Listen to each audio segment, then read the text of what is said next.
What, according to you, is leadership?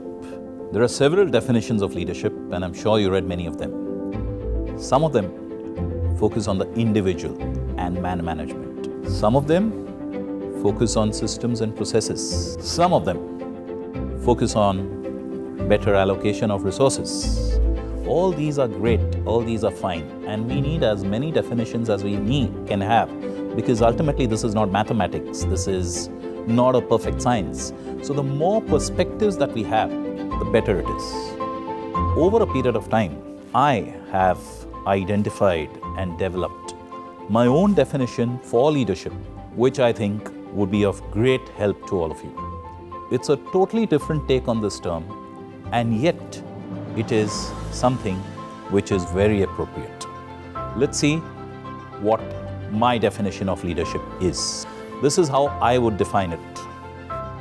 An effective leader has one eye looking to the past, another eye locked on the present, and the third eye scanning the future. Now, two eyes we have all heard of. What is this third eye all about? It's a very Indian concept. The third eye is the eye of insight. It is an invisible eye, usually depicted as located in the forehead, which provides perception beyond ordinary sight. So that was my definition, and the meaning of the third eye which is in that definition. 3, past, present, and future, all need to be covered in holistic leadership. But before we see all this, let's see why leaders are needed. What is their role? And their role is not a small one. So, when it comes to management education, as an example, we have over 1,000 colleges in the country, in India today. But if we look at leadership, I don't think that there is a single institute which focuses on developing leadership, and that is where the problem lies. We need managers, of course, but at the same time, we also need leaders. And a manager, by default, is not a leader. And that is where the crux of the issue lies. So, now that we've seen one definition, what is your understanding of this term leadership? You have now on the screen 2 photographs.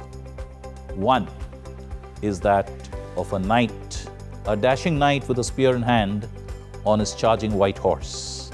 And the other photograph that you see is of this gentleman with white hair, typical spectacles, looks like your kindly old uncle or maybe a young grandfather. Out of these, which is the one that you would identify with leadership? Many people, maybe not you individually, but many people would go for, the majority would go for, the knight on the charging horse. That is the typical vision that we have when we think of leadership, the old-fashioned leadership. Today, of course, you would think of somebody in a blue or red cape, a Superman or a Batman or a Spider-Man, somebody dashing, somebody who's 6.5 feet preferably, somebody with bulging muscles, because we have, fortunately or unfortunately, equated this concept of leadership with the external attributes primarily. Now that we've seen this knight on the charging horse, let's see who's the other gentleman. Is he just a kindly uncle, or is he somebody more than that? The man, as many of you may have recognized, is none other than Lee Iacocca. He is the author of Where Have All the Leaders Gone? Apart from that, he was a tremendous corporate leader in his own right. Started off his career with Ford as an engineer, realized that his true calling lied in sales, came into sales, rose to be the general manager, headed a division of Ford before he left and joined Chrysler. Chrysler was another automotive giant at that time in the doldrums. Lee Iacocca is identified as that one individual who is singly responsible for turning around the fortunes of Chrysler and bringing it into the forefront once again. So what did he do? He did a lot. He ensured that he spoke up for his company to the parliament. and got a huge loan from them sanctioned to turn around the organization. At the same time, using his personal capabilities, got in $2 billion from the banks on the strength of his trust and his word. He also ensured that unions, who are such a tough nut to crack, agreed with him, held hands with him, complied with him, and made sure that they took wage cuts. Iacocca himself was the one who led the way by slashing his own salary to $1. And with a slew of other measures of this kind, actually ensured that Chrysler was back on the road to success. For this, he has been named the 18th greatest American CEO of all time. This is what leadership is about. Putting vision, values, valor, and resulting it into victory, all by this one individual alone. So, this myth of leadership needs to be destroyed, that it is somebody who is full of action all the time. In your own organization, there may be somebody who's sitting at a desk quietly, not having any paper or laptop in front of him. Somebody passing by would say, "You have no work today?" When we see people sitting idly, looking into space, the first reaction is he not having any work today? But thinking is also work. A leader's job is primarily about thinking. And the higher up anybody goes in the organization, the greater the percentage of his remuneration is based on his ability to think. So make sure that you equate mental work as much as with physical action. Running around a tree, as is seen in movies, can definitely be called an activity, but is it productive? That remains to be seen. So this is one myth of leadership that needed to be destroyed, that leadership is all about action. Partially yes, definitely not totally.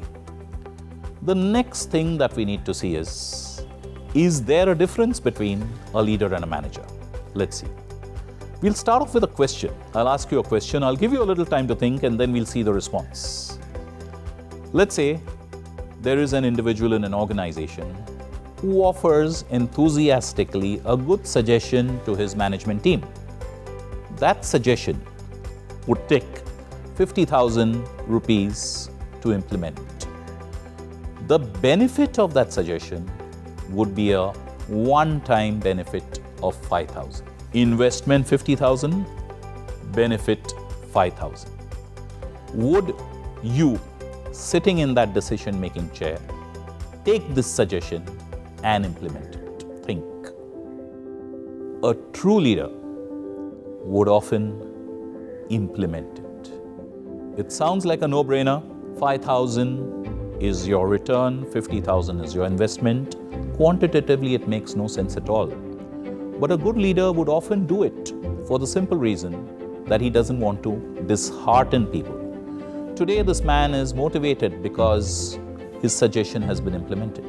Tomorrow, the same man will be fired up and charged up and give you suggestions which will save you billions. Toyota does this, and therefore, Toyota receives hundreds of suggestions in a suggestion box every week. They develop leaders at every stage. So, the difference that comes out over here between a manager and a leader is a manager primarily believes in numbers, and a leader primarily believes in people.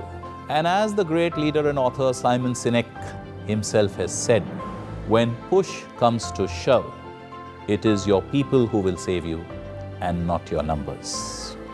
So, what we saw in this episode was a definition, a fantastic definition, a three-pronged definition, past, present, and future.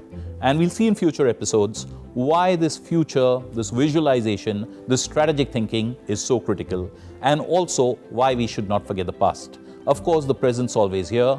Past, present, future, together making up holistic leadership. The myth surrounding leadership has been broken, and now you can actually translate from being a manager to a leader in totality, in reality, because leadership is not about position or designation. Leadership is a state of mind.